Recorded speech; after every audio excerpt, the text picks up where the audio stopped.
I would like to address certain concerns and questions brought up by TJ Kirk in one of his videos titled, "Where's My Passion?"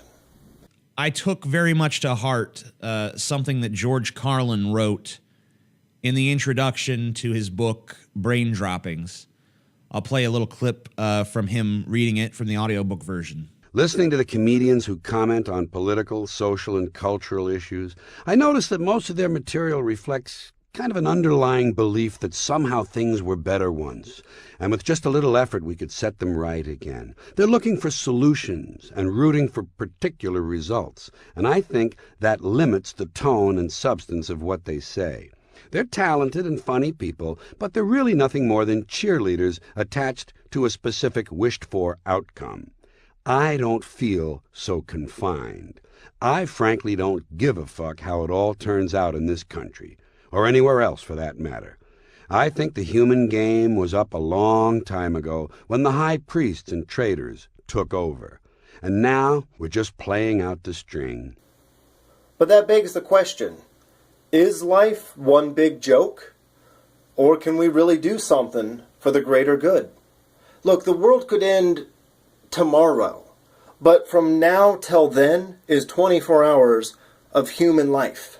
I would prefer that time of people not suffering. Whether the world ends tomorrow, 100 years from now, or it never ends, we just expand outward forever, or until the end of the universe.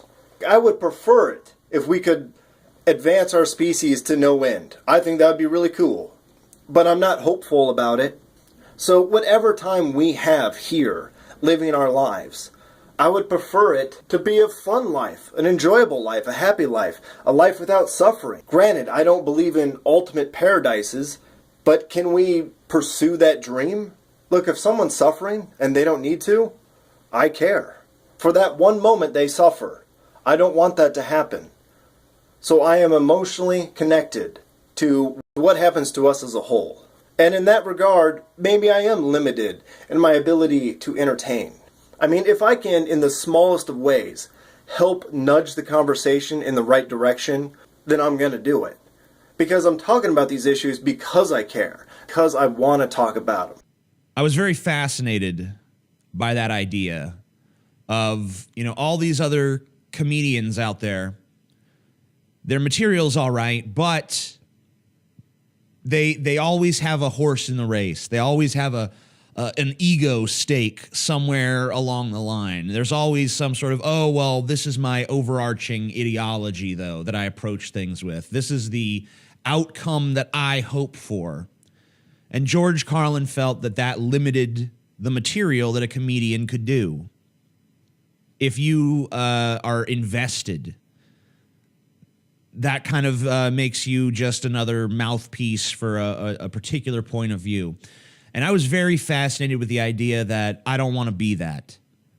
I want to be someone who's free from the constraints of the world, who doesn't give a shit, who can bring his attitude of not giving a shit to every single solitary situation. But honestly, the more I've embraced not giving a shit about the world, about the outcome of things that are happening in the world, the more I have embraced that, the harder it has become to be passionate, to project to you guys, hey, this is an interesting story. I don't know how George compartmentalized it, where he put his passion and concern away, but he was still able to maintain his fascination with what's going on in the world. Because I have found that the less I've given a shit, the less things fascinate me, the less things interest me, the less I'm actually compelled to look into things more deeply, the less I'm compelled to think about them, to come up with interesting observations about them. So I don't know how George Carlin compartmentalized it in his brain. Look, I don't know how George Carlin did it either. I mean, he was a comedic genius. Maybe no one will ever know. But honestly, are you really surprised with your outcome? I mean, really, if you think everything is shit, or the whole race or the universe or everything is just a big joke and it's all worthless and stupid, or something to that effect, then why would you care? Why would you be connected to that? Why would you want to be? Maybe it's funny at the beginning. I mean, it is a joke after all. But after a while, I'd probably start to develop a pretty goddamn shitty attitude about everything. Which means that why would you want to connect with something if you think that thing is shit? Biologically, we are determined to stay away from shit.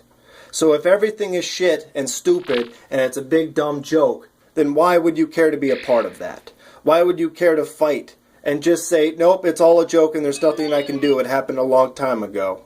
There's no way we can fix it. It's already snowballed. It's just a matter of time now. So let's just give up. Who cares? Well then, exactly. Who cares? Why would you be connected to that? Why would you be passionate about that?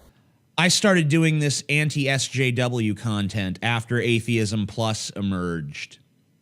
Started going after the feminists and the activists, the SJWs. And then everyone started going after him. I'm not saying that I was the absolute first or the leader of that pack. Although, actually, yeah, I am saying that. I don't care if that sounds ridiculous to you. Just check the fucking history. I was making that kind of shit before anyone else. And now it's just a fucking commodity on YouTube. And some people make it well. But a lot of channels that are these anti-SJW channels are dog shit. They're not skeptical. They're not rational. They don't give a fuck. So this form of content that was pioneered by me and by Thunderfoot and by Sargon of Akkad, although he came later, but whatever, he fucking revolutionized it even further than I took it. So you got to give him props too. But for everyone like that, there's, a Black Pigeon Speaks, or a Hunter Avalon, or a Steven Crowder, who just makes shit content with terrible logic, and people still just eat it up. And it just blows my fucking mind. And I just wonder, like, why do I even fucking bother? Who cares? But then that just knocks the passion down another level. Because, why should I make something good when something that's absolute dog shit is just as lauded, just as praised, just as appreciated? Look, nobody said the fight would be easy. If it was easy and simple, I wouldn't even call it a fight. Sometimes, in the big, grand scheme of things, we get knocked down a peg or two, and we end up going back. Sometimes we really falter on our progress, and huge opportunities fall right between our fingers. But that doesn't mean that we haven't made and continue to make real progress. We are going in the right direction overall. There will always be people fighting against your opinion if it's highly controversial. Maybe for the time being, or maybe for even a while, there will be similar audience levels. But I like to think, and I could be wrong about this, but I like to think that the truth eventually prevails. That if you fight long enough and hard enough, you can eventually get there. If you are indeed on the right side of history, you can eventually win your fight. But you at least have to fight to win it. If you just look at it and say, well, it's dead even, I give up, well, then you're just letting them win. If everyone gave up on our side, then there would only be the one side, the side that we disagree with. That would be worse than the current state that we're at. Giving up would hurt our position. Giving up would silence our entire side and give voice only to their side. Now, if they're dead wrong about this, then I'd like to fight against that. But I feel like for me to truly care, I have to find something that I'm pro. I can't just be anti every single fucking thing. I have to be pro something. I have to have some sort of position that I'm advocating for. And right now, I just really don't have it. All I know is I hate this and I hate that and I hate every fucking thing under the goddamn sun.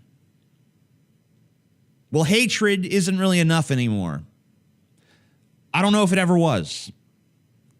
There has to be something beyond that. And, you know, maybe even my motivation for doing it is wrong. Because I don't want to care about the world so that I'm a more fulfilled person or that I'm a better person. I want to care more about the world so that I make better content, so that I can make more money, so that I can live in more comfort. That's my fucking thought process. That's what I'm fucking about. Now, where do you fit into that? Where do my fans fit into that?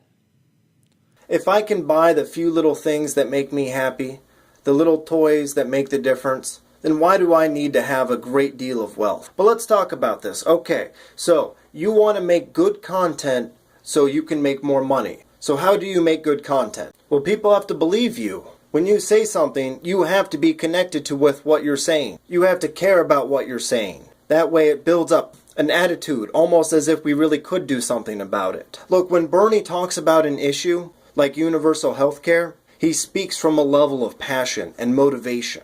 He obviously and clearly cares about these issues. And it is apparent. But Hillary Clinton, she pretends to be passionate when in reality she is not. Unless you are a really good actor, you will just come off as an angry person, as a loud person. Because you are acting, you are not really truly passionate about it. And if your only end goal is money or a higher standard of living, then how could you be passionate about these things? Could you force yourself to care about these things by coming up with legitimate arguments on why you should care about these things? Maybe. And I am surprised that you're just now coming to this realization that if you want people to care, then you have to care. Correct information is not enough. Anyone can open up a dictionary and just read it from beginning to end. But that would be boring as a motherfucker. For people to watch, you have to really care about this stuff. As if there's a real drive pushing all of this. Putting it out there not because you want the views, but because you really give a shit about what you're talking about. Right now, I feel bereft of fucking concern. Bereft of concern for the world. Too much, just disproportionately focused on myself and my own ego and my own wants and my own needs and the needs of the people immediately around me and then the needs of my audience.